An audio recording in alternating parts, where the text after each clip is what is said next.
I'm Steven Roy Goodman, host of Higher Education Today.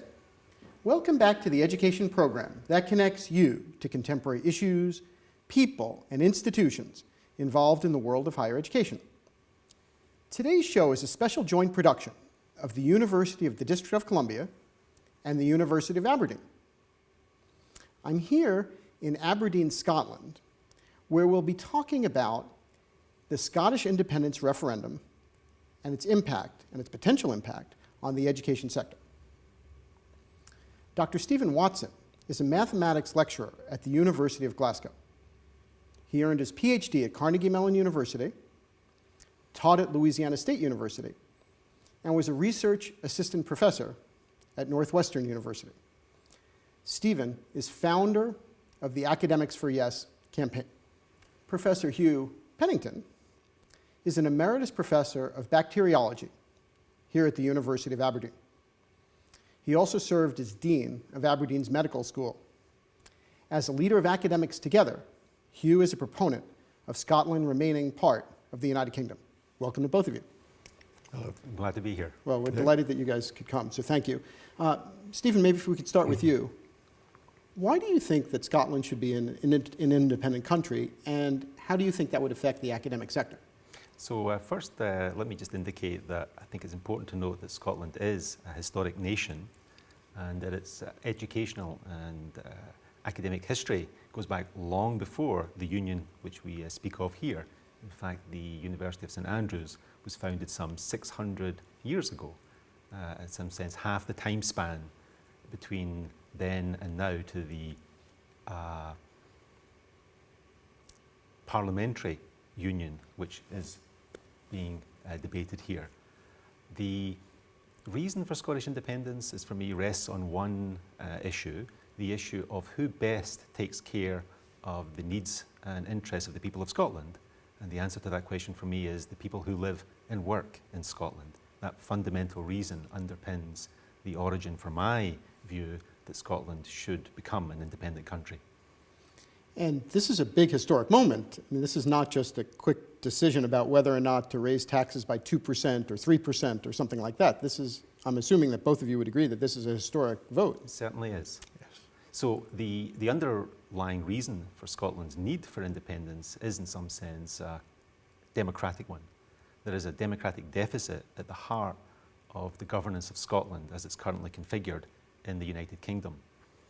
The governing party, the governing coalition currently from Westminster, London, these two parties, the Conservative Party and the Liberal Democratic Party, came third and fourth respectively in the general election of 2011 in Scotland.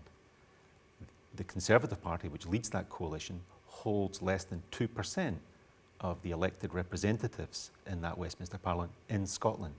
This democratic deficit is the fundamental reason why Scotland aspires to, in fact, needs independence.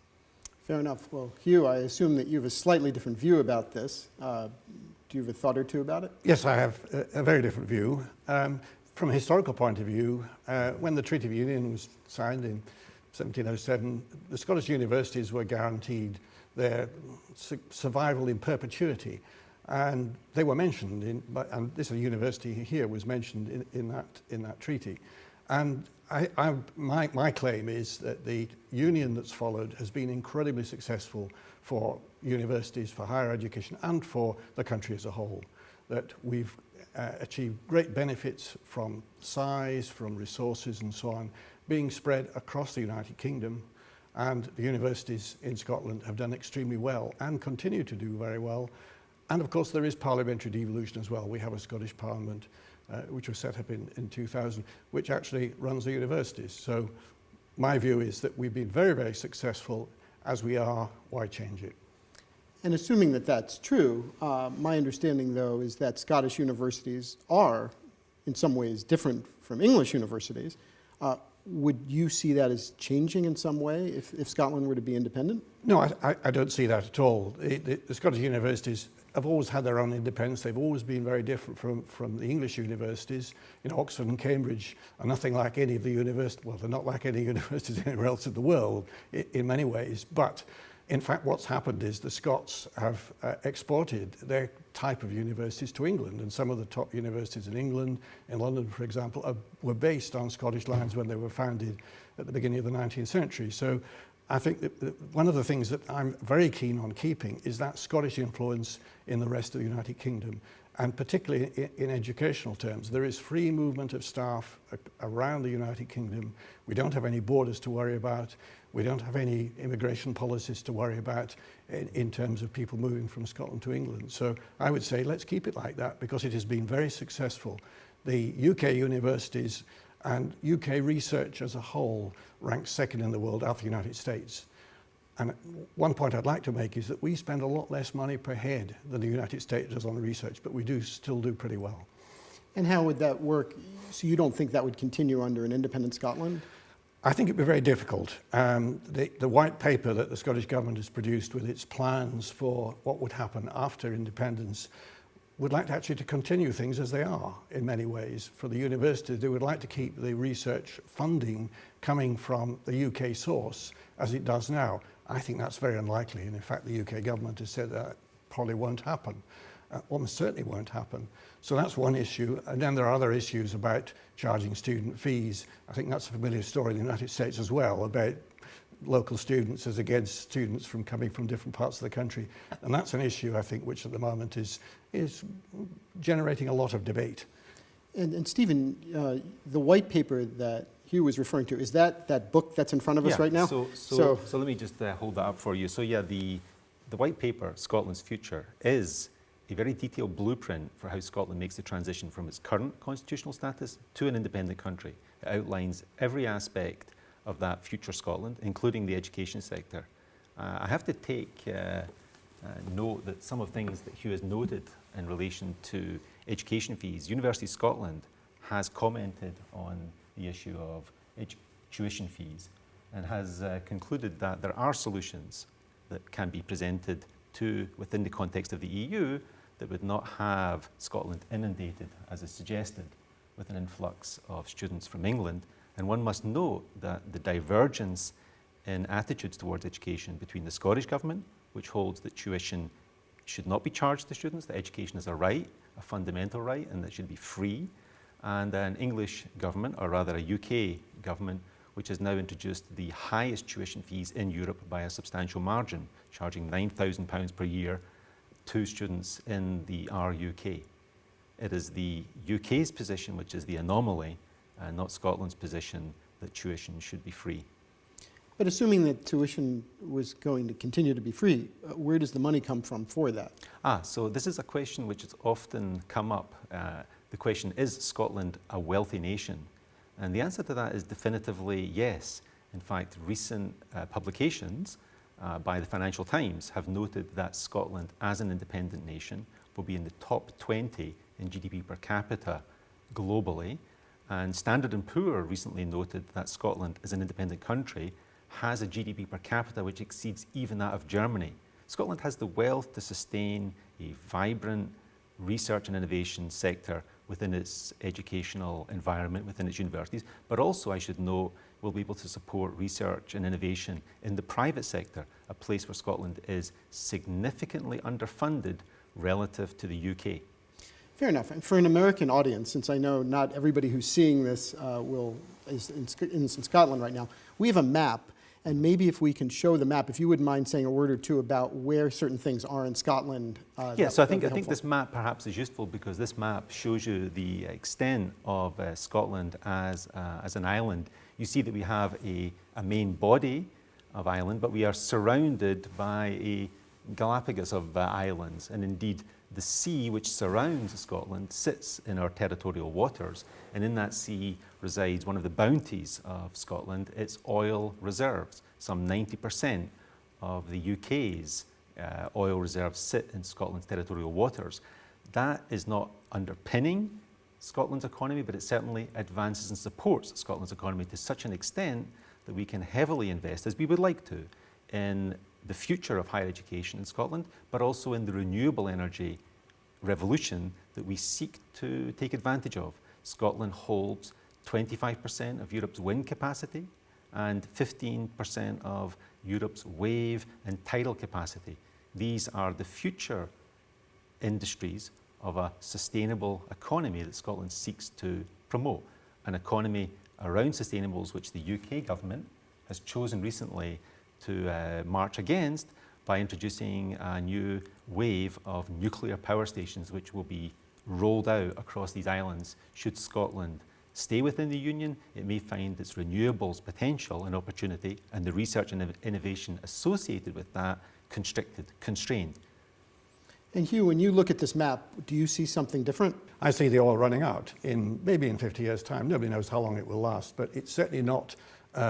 More than half the oil has already been extracted from the seabed, and the oil that remains is going to be much more difficult to get out. It's under high pressure, it's very hot, it's more risky to get it out, and it needs a lot of investment.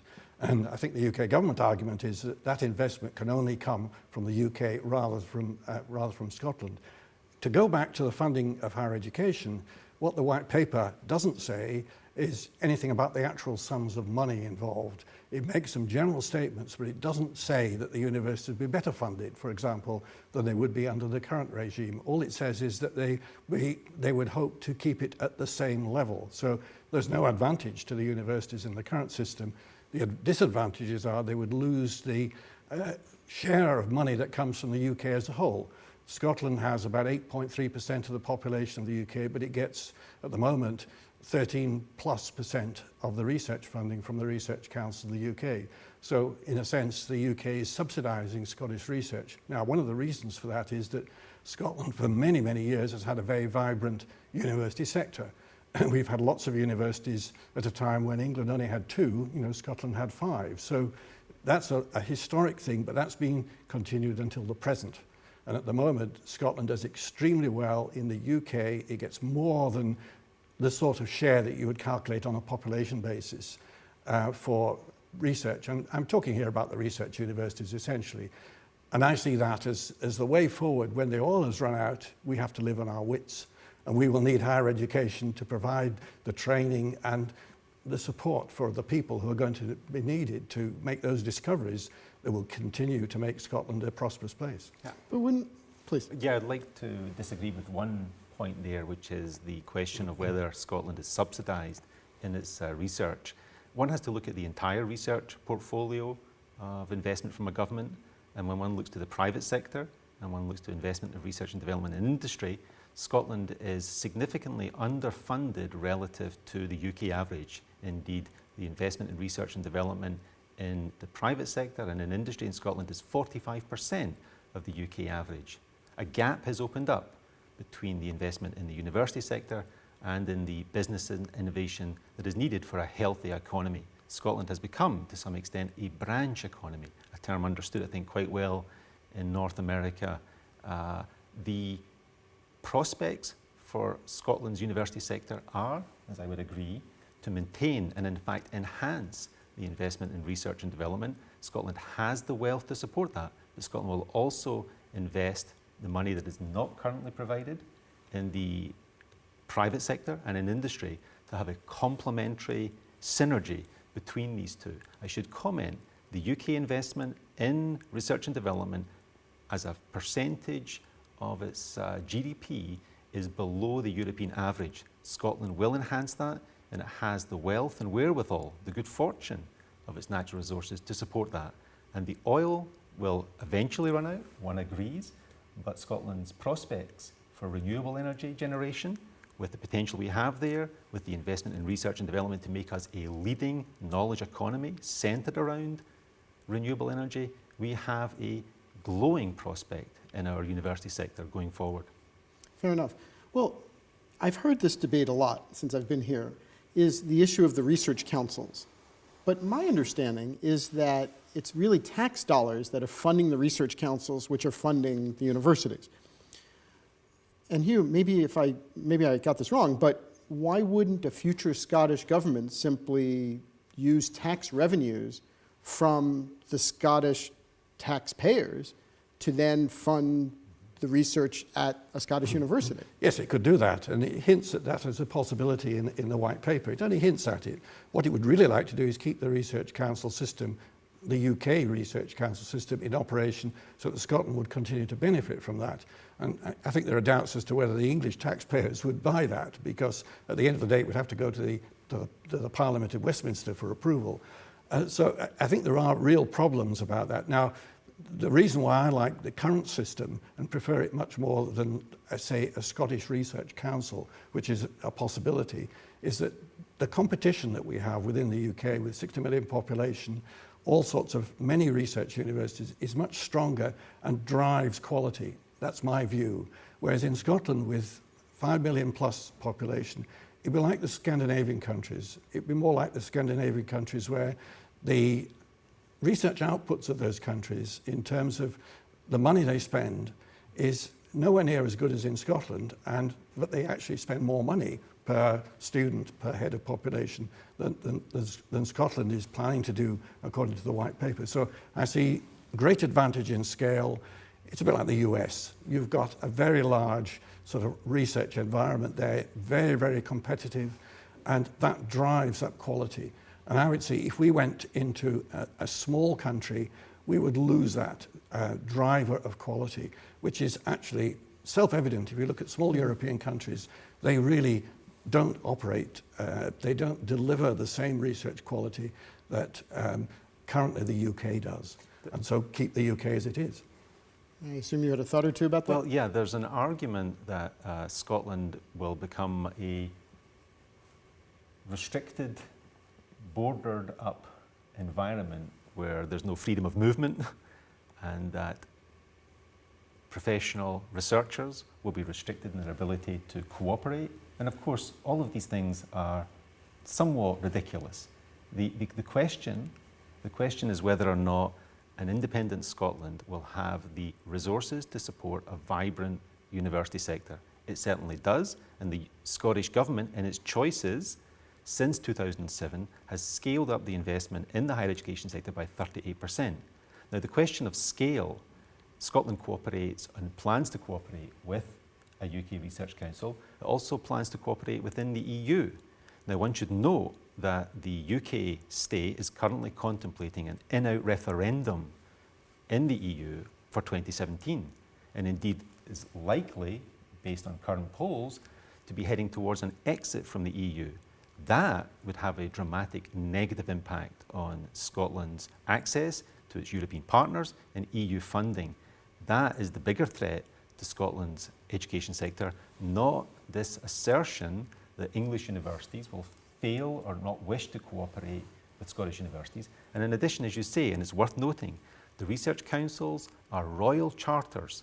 They sit outside of the democratic structures and are co-owned as much by Scotland as the rest of the UK. These things will be negotiated after a yes vote, and I'm very sure that after a yes vote, there will be reasonable positions taken to share these resources and to cooperate. Why wouldn't the rest of the UK want to cooperate in the way that it already has done and would do in the event of a yes vote? Why would a democratic expression lead to a failure to cooperate on what matters most to these people, which is the research itself? Research is boundaryless. In terms of research, does the University of Aberdeen or do any other Scottish universities do research with other European universities? And if so, how does that work? Of course. Oh yes, there are lots of funding opportunities for doing research either with other European universities or getting money from European structures that fund research. And there are very large sums of money coming up basically just down the line. There are large sums of money already, but they'll be even larger from the EU. But I would like to point out that it's not just the EU. There are European funding organisations, there are European research organisations which pre-exist the existence of the European Union. And I was a beneficiary of them in the 1960s. For molecular biology, there's the European Molecular Biology Organisation, which is not dependent on the EU. That funding would still be available. So even if, and I think it's unlikely, even if the continuing UK, as it would be after independence of Scotland, left the EU, that wouldn't cut it off from European funding, or it wouldn't cut off Scotland from funding if that happened. That funding is there on the basis of merit, on the basis of good applications coming in. And I think the politics, well, the politics are there, but countries like Switzerland, which is not in the EU, gets a lot of money out of European funding. But I'd like to pick up on a point that Hugh made there, which was in some way conceding the likelihood of an exit of the UK. I'm not conceding it. I'm saying it might happen. But even if it did happen, it wouldn't have the bad consequences that you would say. But on the other hand, I think personally that the UK would be very unlikely to leave because of the big advantages to business in the UK. And I think the population would see that as a whole. There is a lot of politics about that, which is vigorous at the moment. But I don't think that should be the reason why Scotland should take this decision to become independent, which should last another 500 years probably. This is something that's going on at the moment. It's very local. It'll be resolved by the time of the next general election. Well, if we can get to the issue of the United States and relations with the United Kingdom generally, how do you both think that relations between the United Kingdom and the United States would change if Scotland were to be independent? Well, I think in terms of the main issues, there would be obviously defence issues because Scotland would be in a different position from the defence point of view than the UK is at the moment. And we'd have to see how that would pan out if Scotland left.